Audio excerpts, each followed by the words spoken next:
Hello बच्चों, good morning. कैसे हो तुम लोग? बहुत अच्छे हो। चलो, अच्छी बात है। हमें अच्छा रहना है, स्वस्थ रहना है, खुश रहना है और पढ़ाई को भी आगे बढ़ाना है।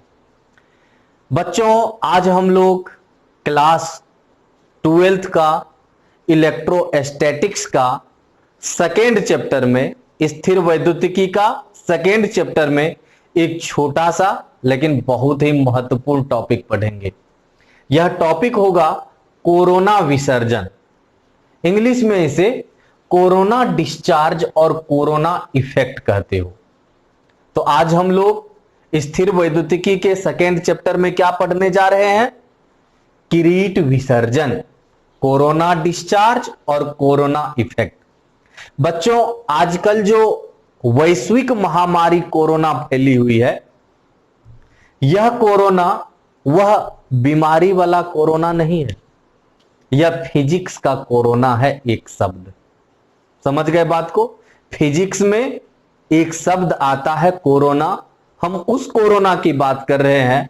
आजकल जो दुनिया में महामारी फैली हुई है कोरोना, उस कोरोना की बात हम नहीं कर रहे हैं। तो किरीट विसर्जन को कोरोना डिस्चार्ज और कोरोना इफेक्ट कह सकते हो। अब क्वेश्चन आता है, किरीट विसर्जन है क्या? वैसे तो शॉर्ट में तुम लोग कह सकते हो कि किरीट विसर्जन का अर्थ होता है चमक, ग्लो। एक प्रकार का चमक, ग्लो, उसी को कहा जाता है किरीट विसर्जन। लेकिन हम लोग यह कह दें कि किरीट विसर्जन मतलब चमक होता है, तो यह कोई परिभाषा नहीं हुआ। यह हो गया कि किरीट विसर्जन का एक अर्थ होता है चमक अर्थात ग्लो, लेकिन यह कोई परिभाषा किरीट विसर्जन का नहीं हुआ। तो आओ हम लोग परिभाषित करें, और परिभाषित करने से पहले तुम लोगों को समझा दे कि आखिर कैसे तुम लोग इसे समझ सकते हो। चलो एक छोटा सा उदाहरण लेते हैं, जो पढ़ाए हैं पीछे उसी से संबंधित। देखो, यह एक चालक है, दिख रहा होगा तुम लोगों को। यह एक आवेशित चालक है क्योंकि इसमें आवेश दिया गया है। यह एक आवेशित चालक है, ठीक।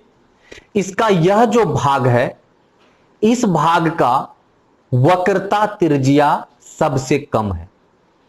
हम लोग पढ़े हुए हैं कि पृष्ठीय आवेश घनत्व और वक्रता त्रिज्या एक दूसरे का व्युत्क्रमानुपाती होता है। कौन कौन? तो पृष्ठीय आवेश घनत्व और वक्रता त्रिज्या एक दूसरे का व्युत्क्रमानुपाती होता है। इसका मतलब यह हुआ कि यह जो नुकीला पृष्ठ है चालक का, यहां का वक्रता त्रिज्या सबसे कम होगा, और वक्रता त्रिज्या सबसे कम होने के कारण यहां पर पृष्ठीय आवेश घनत्व सबसे अधिक होगा। तो यह जो चालक है, इस चालक पर सबसे अधिक आवेश का घनत्व इसी नुकीला पृष्ठ पर होगा। ठीक, पढ़ाए हुए हैं पहले, तुम लोग याद कर सकते हो। तो यह जो पढ़ाए थे कि पृष्ठीय आवेश घनत्व और वक्रता त्रिज्या एक दूसरे का व्युत्क्रमानुपाती होता है, उसी से तुम लोग कह सकते हो कि जैसे ही इस चालक को आवेश देंगे तो इस नुकीले पृष्ठ का वक्रता त्रिज्या सबसे कम होने के कारण इस पृष्ठ पर, नुकीले पृष्ठ पर आवेश का घनत्व सबसे अधिक होगा।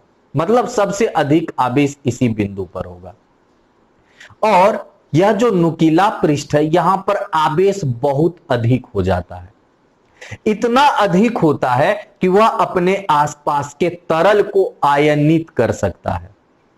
क्या कर सकता है? अपने आसपास के तरल को आयनीकृत कर सकता है। अब यहां जब तरल का बात कर रहे हैं तो यहां तरल में समझ लो वायु। तो यह जो नुकीला पृष्ठ पर आवेश है, उसका घनत्व तो सबसे अधिक है। इसी कारण यह अपने आसपास के वायु को आयनीकृत कर देता है। आयनीकृत कर देता है, उसे इलेक्ट्रॉन और धनायन में तोड़ देता है। अब इस पर धन आवेश है। नुकीले पृष्ठ पर कौन सा आवेश है? धन आवेश। यहां धन आवेश है। तो यह जो इसके आसपास वायु है, तरल है, उसे यह जो नुकीला पृष्ठ है इस पर जो मौजूद धन आवेश है वह कर देगा आयनीकृत। तो उस आयनीकरण के फलस्वरूप हमें प्राप्त होगा इलेक्ट्रॉन और धन आयन। इलेक्ट्रॉन को क्या करेगा, तो इस पर जो धन आवेश है नुकीला पृष्ठ पर, इलेक्ट्रॉन को वह धन आवेश धीरे धीरे आकर्षित करते जाएगा। आकर्षित करने के कारण इसका धन आवेश घटता जाएगा। धन आवेश का घटना कहलाएगा विद्युत विसर्जन। आवेश का कम होना क्या कहलाएगा, विद्युत विसर्जन कहलाएगा। जबकि आसपास और क्या बच चुका है, धनायन। तो इस पर जो धन आवेश मौजूद है वह क्या करेगा, आसपास जो धनायन मौजूद है उसे विकर्षित करेगा, तेजी से विकर्षित करेगा, प्रबलता से विकर्षित करेगा।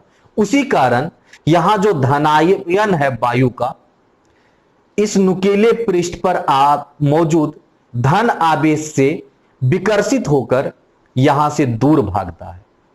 जब वह दूर भागता है तो उसे कहते हैं वैद्युत पवन। क्या कहते हैं, वैद्युत पवन। तो इस पृष्ठ से जो दूर भाग रहा होगा धनायन होगा, वह इलेक्ट्रिक विंड वैद्युत पवन का निर्माण करेगा। और कभी कभार वही वैद्युत पवन एक तेज चमक, ब्राइट ग्लो के रूप में प्रकट होता है, दिखाई देता है। और इसी को हम लोग कहते हैं किरीट विसर्जन। क्या कहते हैं, किरीट विसर्जन कहते हैं। समझ गए बात को? फिर से एक बार समझ लो कि इस नुकीले पृष्ठ की वक्रता त्रिज्या कम होने के कारण इस पर आवेश का घनत्व सबसे अधिक होगा। ठीक, मान लो इस पर धन आवेश है। धन आवेश जो यहां मौजूद है वह क्या करेगा, तो अपने आसपास मौजूद वायु के अणु को क्या करेगा, आयनीकृत करेगा। उस आयनीकरण के फलस्वरूप हमें प्राप्त होगा इलेक्ट्रॉन और धनायन।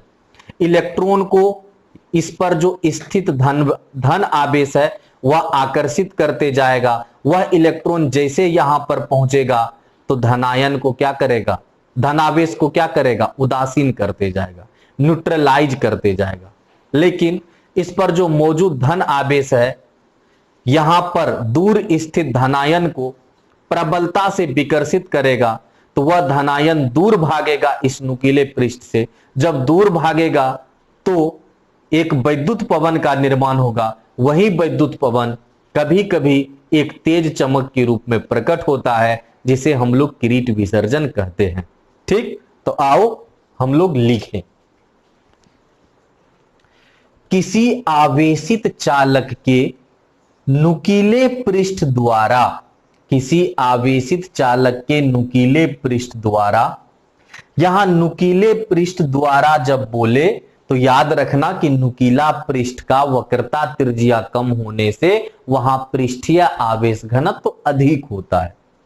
पृष्ठ द्वारा तरल, तरल में यहां वायु ले लेते हैं।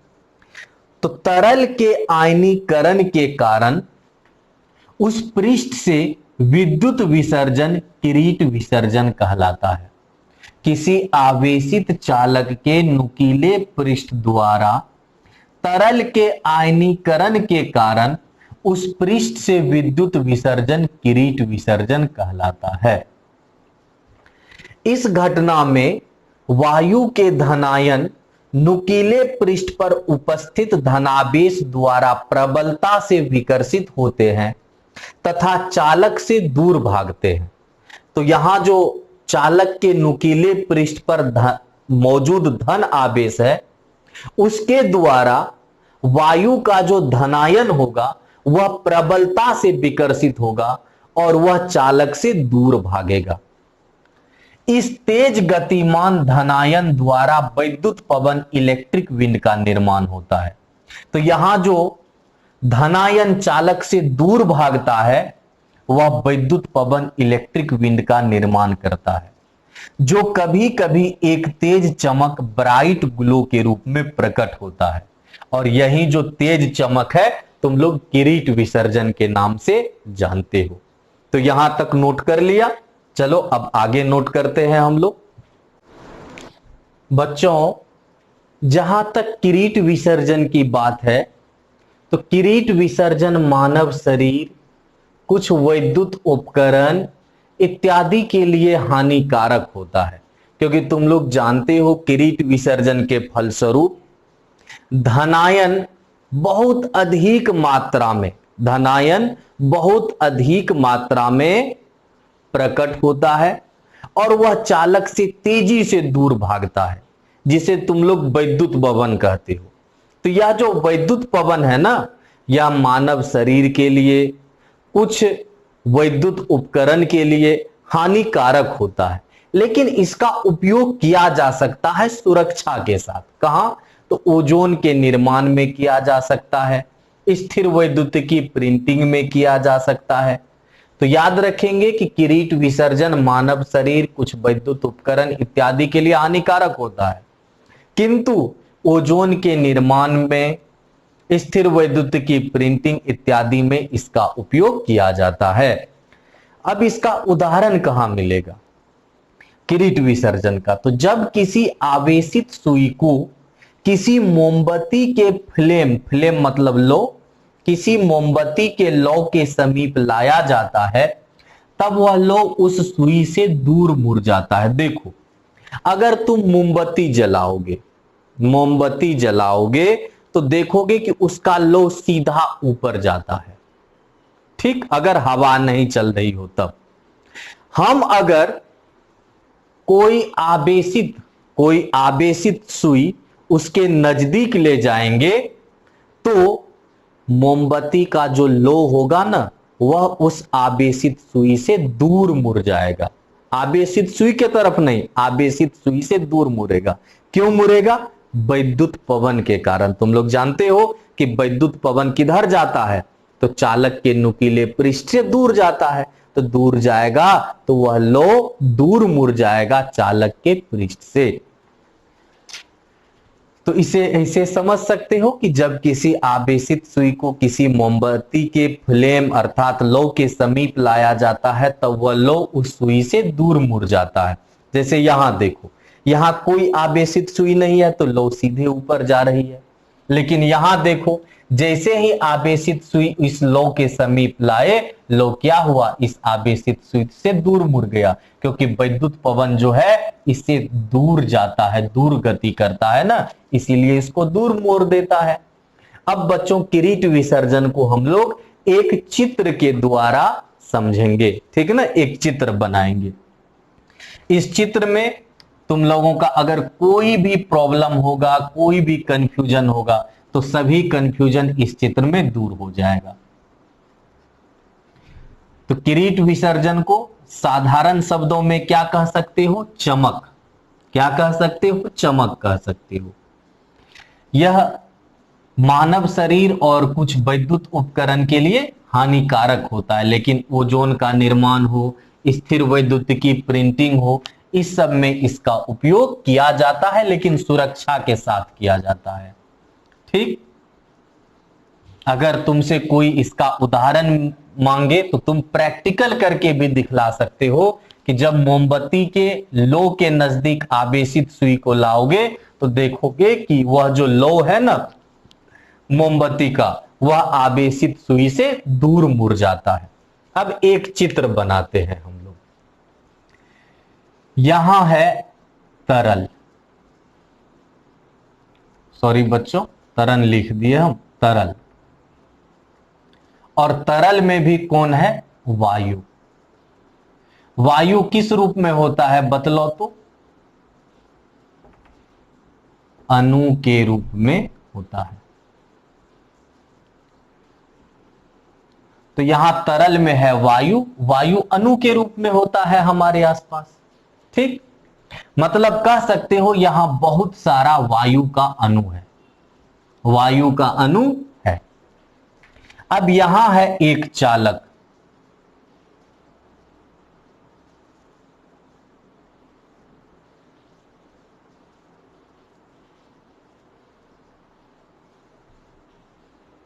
यह चालक है, यह आवेशित चालक है। बतलाओ, यह नुकीला पृष्ठ है ना, मतलब इसकी वक्रता त्रिज्या सबसे कम होगी ना, तो जब इसे आवेश देंगे हम लोग, यह पहले भी तुम लोगों को पढ़ाए थे, तो आवेश का जो सबसे अधिक घनत्व होता है वह इसी नुकीले पृष्ठ पर होता है। ठीक, तो यहां पर हो गया पृष्ठीय आवेश घनत्व सबसे अधिक। तो इस पृष्ठ के जितने भी भाग हैं उसमें इस नुकीले भाग पर आवेश का घनत्व सबसे अधिक होगा, क्योंकि इस भाग की वक्रता त्रिज्या सबसे कम है। अब यह आवेश, यह जो आवेश है, यह इस लायक हो जाता है कि यह आसपास जो वायु का अणु है उसे आयनीकृत कर सके। क्या कर सके? आयनीकृत, आयन में तोड़ सके। तो वायु के अणु को यह क्या करेगा? आयन में तोड़ेगा। ठीक, जिसके फलस्वरूप हमें प्राप्त होगा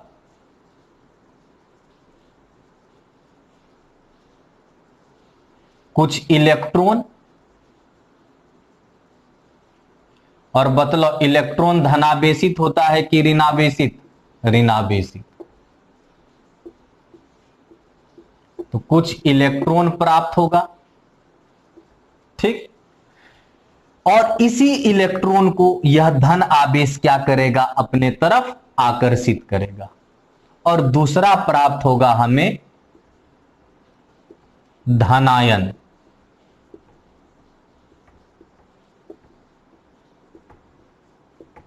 तो यह है धनायन। अब बतलाओ, सबसे पहले इस धनायन पर ही चलते हैं।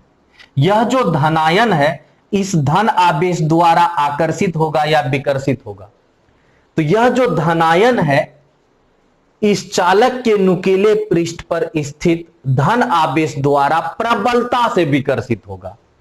प्रबलता से विकर्षित होने के कारण ये जितने भी धनायन हैं तेजी से दूर भागेंगे, ऐसे इधर गति करेंगे तेजी से। इसे ही हम लोग कहते हैं वैद्युत पवन, जो कभी कभी एक चमक के रूप में प्रकट होता है। तो यह जो तेजी से भाग रहा है यह वैद्युत पवन है। अब बच गया कौन? ऋणावेशित इलेक्ट्रॉन।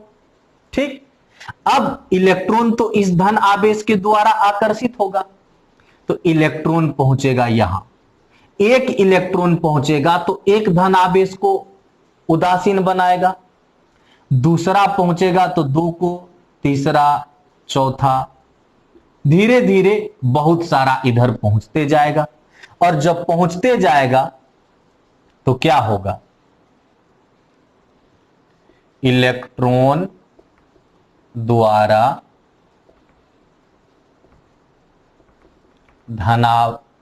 धनावेश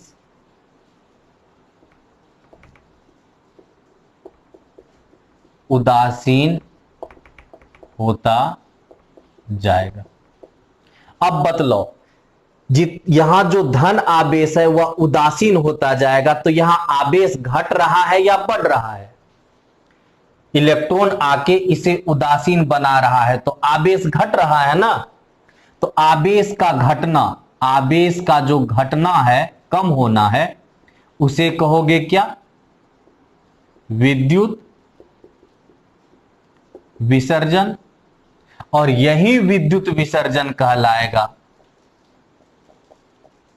किरीट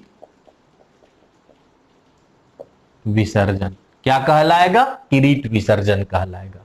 तो यहां जो विद्युत विसर्जन हो रहा है यही किरीट विसर्जन होगा। ठीक, तुम लोग इसे अच्छे से समझ गए होगे। कोई कंफ्यूजन होगा तो कमेंट करके भेज देना। नेक्स्ट क्लास में फिर मिलते हैं, तब तक के लिए बाय।